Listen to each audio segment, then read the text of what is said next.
Hello बच्चों, मेरा नाम Sandeep Kumar.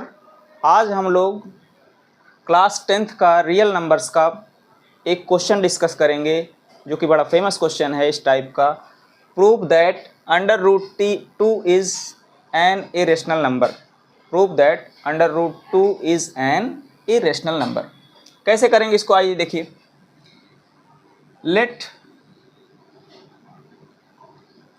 Late under root 2 is a rational number. ध्यान से देखना।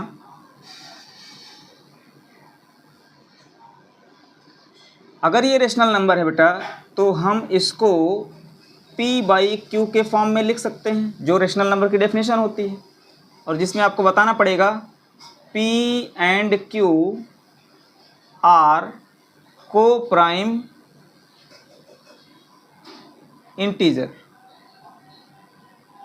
को प्राइम इसका मतलब क्या हुआ कि p और q इसका जो HCF होगा, HCF of p and q is equal to 1। ये फैक्ट है। ठीक है, फिर आगे प्रोसीड करते हैं। Squaring both side, SBS squaring both side. इससे क्या मिलेगा? अंडर रूट 2 का स्क्वायर 2 हो जाएगा, इधर हो जाएगा p square upon q square. Cross multiply करोगे तो यहाँ से क्या मिलेगा? p square equal to 2q square. इसको इक्वेशन 1 बोलेंगे। अब p स्क्वायर का जब फैक्टराइजेशन आप कर रहे हैं तो उसमें आपका फैक्टराइजेशन में क्या मिल रहा है? 2 इंटू क्यू स्क्वायर।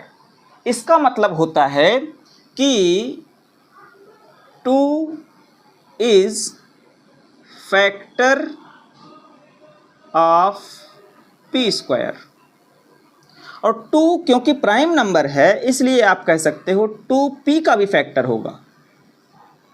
2p का भी फैक्टर होगा। 2 is also factor of p। इसका मतलब p का फैक्टराइजेशन जब करेंगे तो उसमें 2 भी मिलेगा। तो फिर आगे क्या कर सकते हैं?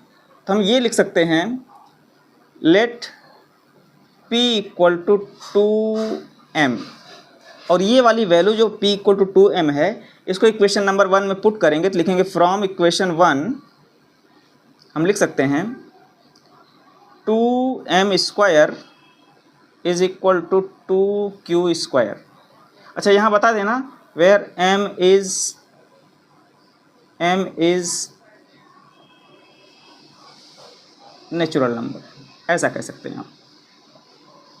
यहाँ क्या होगा? यहाँ क्या होगा?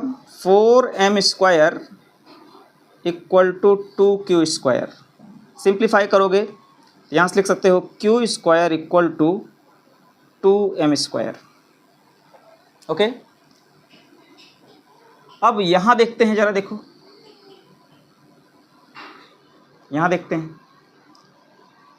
अब यहाँ पे आप देखो q स्क्वायर को कैसे लिखा गया है? q square equal to 2 into m square. इसका मतलब q स्क्वायर का फैक्टराइजेशन आप करते हो तो उसमें 2 मिलता है। आप कहोगे इसका मतलब ये हुआ 2 is factor of q square, और 2 प्राइम नंबर है तो आप कह सकते हो 2 is also factor of q।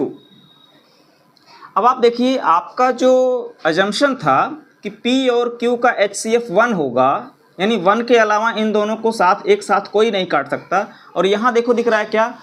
2 जो है q का भी फैक्टर है, और यहाँ देखिए 2 जो है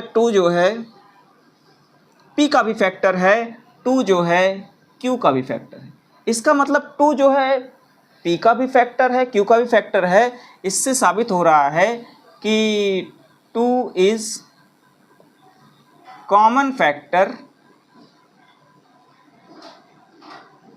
of p and q।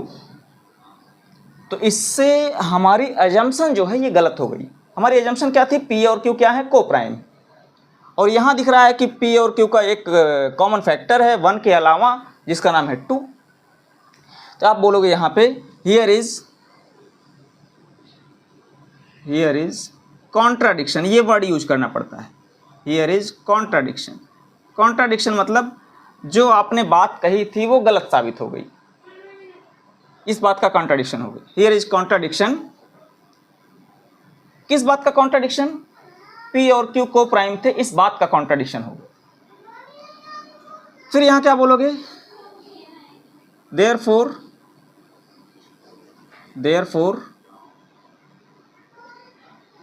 our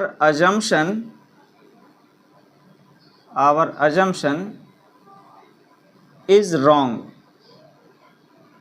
Our assumption is wrong. हमारी जो assumption थी वो गलत हो गई। फिर क्या सही होगा? आपकी assumption थी कि ये रेशनल नंबर है और वो गलत है, तो फिर क्या होगा? आप बोलोगे hence √2 is an irrational number।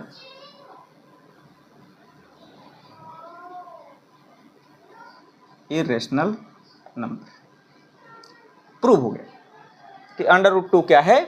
Irrational number है।